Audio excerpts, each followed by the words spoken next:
এইটা কিন্তু খুব খাদ্য খেতে হয়। এটা বাড়িতে ট্রাই করবেন। আর আমাদের যে ভিডিও দেখছেন ওটা অনেক ভালো ভালো ভিডিও পাবে। পরে নেক্সট টাইম দেখতে হলে সাবস্ক্রাইব করবেন। তো বন্ধুরা, গুড় পিঠা যখন বানানো দেখতে থাকুন। যখন শেষ হবে তখনই ভিডিওটা হবে।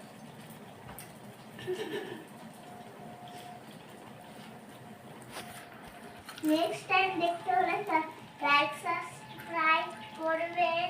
আর ভিডিওটা ভালো লাগলে লাইক সাবস্ক্রাইব করবেন। আর এইদিকে গুড় পিঠাটাকে টানাটানি হচ্ছে, এতটাই সুস্বাদু হয়েছে। দুজনে মিলে সব গুড় পিঠা খেয়ে নিচ্ছে আর খুবই সুস্বাদু। আর খেয়ে না